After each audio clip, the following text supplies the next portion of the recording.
I've made a couple videos going on and on about stocks and why you should absolutely buy them, of course with prior research, but I've never shown what stocks I've bought or shown how you can start investing, so let's get into that.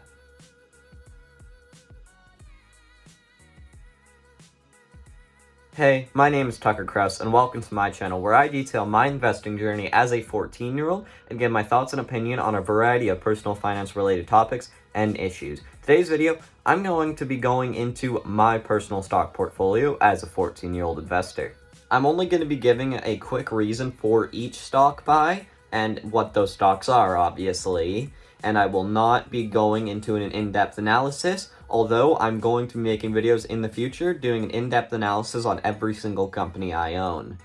But please keep in mind this is not financial advice and you should always be doing your own research. I'm simply just sharing my thoughts and picks on everything. So let me know down in the comment section down below what major players are in your stock portfolio so we can compare our picks.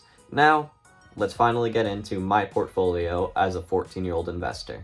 First, I do actually have a decent holding in both cash and crypto, as I believe a market crash or possibly a dollar crash is coming. I agree with somebody like Peter Schiff on that, although that aged poorly. He's still extremely intelligent, and I recommend you listen to him for an older, more gold bull view on current market events.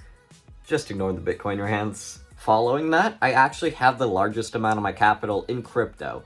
But the reason I'm not like a crypto channel is because I don't pay attention to crypto all that much, nor do I know much about it, anything like that. This is mostly due to the fact that I've had coins laying around for years and they have just absolutely skyrocketed, and so it's created it into my largest position. I still do a lot more research into the stock market than I do into crypto, due to the fact that crypto and cash could both easily crash and go all the way to zero. Where the stock market, yes, some companies will go completely bankrupt, but most of the time the general market is going to come back. Whereas crypto, yeah, it could go to zero. That is a possibility, even if right now it is having like massive returns. But that is why I'm going to make the stock market the largest part of my net worth in the future, as I believe it is the best play. I personally invest using Wealthsimple, aka Canadian Robinhood. It's very basic, and so I usually just buy stuff on there, whereas I look at charts and research anywhere else.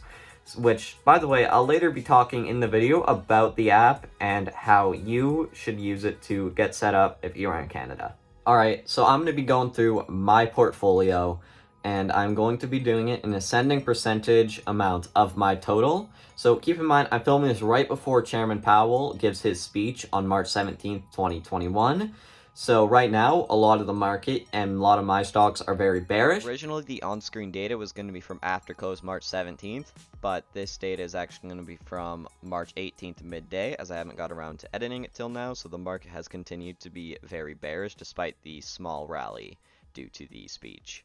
So first up, Intel. It's only about 5.4% of my portfolio and is my only tech stock.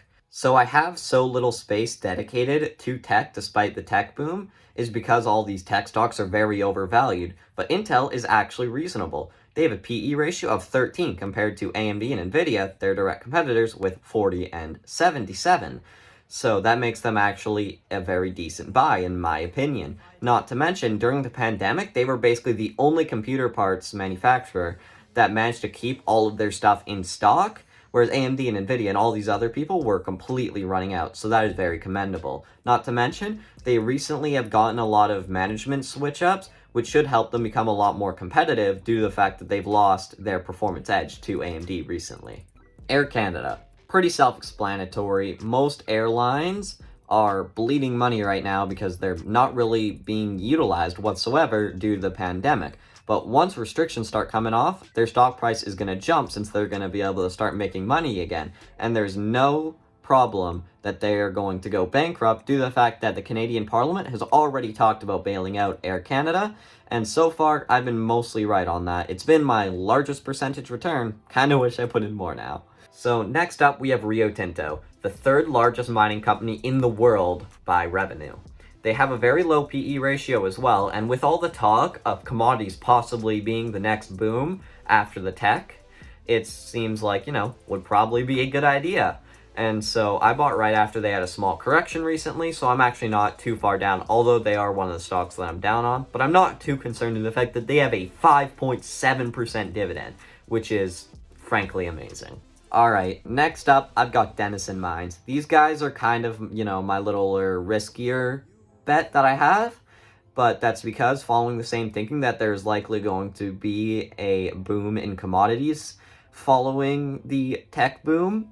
These guys, I think, are going to be a great pick, and that's what a lot of actual industry professionals who you should be listening to are saying. These guys have access to the Athabasca Basin, which has some of the best uranium deposits in the world, and they have a volume of 15 million, which is just insanely high. So there's a very good chance that this stock could, 3-4x, despite being down on it at this moment. Next up, a company you have surely heard of, Pepsico, right? Consumer staple. Is Pepsi really going anywhere? That sign did, but the company isn't. Not to mention, Pepsi tastes better than Coke. I mean, personal preference. But Pepsi, the company, is a lot more diversified, and even though they have a lower dividend of 3% compared to 3.5%, they have a lot more room to grow their dividend. And because they're diversified, they're a lot safer, in my opinion. And this is the one I'm weird about, Raytheon Technologies, RTX, right? They're kind of a political choice due to the fact that the new defense secretary used to be on the board of directors for Raytheon. And so the guy who's in charge of the largest military on the planet used to work for this weapons company. So I feel like that's a good thing for the stock, just not me mentally. Yeah. I don't know. It's a poor choice, but... So everything from Pepsi to a murderous firearms company. I'm very diversified, aren't I? Well, not really. All of that only adds up to being about half of my portfolio. The other half of my portfolio is into a single company. So, not very diversified. But so far, if you own any of the stocks I've mentioned, make sure to smash that like button. And even if you haven't, still do that anyways. So let's get into what this last stock is. Tesla, no, I'm kidding, I'm not stupid. Exxon Mobile. The 9th largest company in the world by revenue, $250 billion market cap, not to mention that sweet 5.6% dividend, right? I know lots of people might be kind of sketched out by this choice due to, green energy and all of that, but oil is required for all this stuff. To make a Tesla, you need oil to go and mine everything you need for that, to mine and get all the stuff you need for those batteries and charging stations. Not to mention, it still has natural gas elements, and I do believe they are looking to some amount of green energy, but I'm not sure how serious they are on that. Not to mention, they were founded in the 1800s, so I doubt they're going anywhere anytime soon. After all that, again, please don't take what I say as financial advice, as I do not have certification. I'm just interested in stocks and personal finance.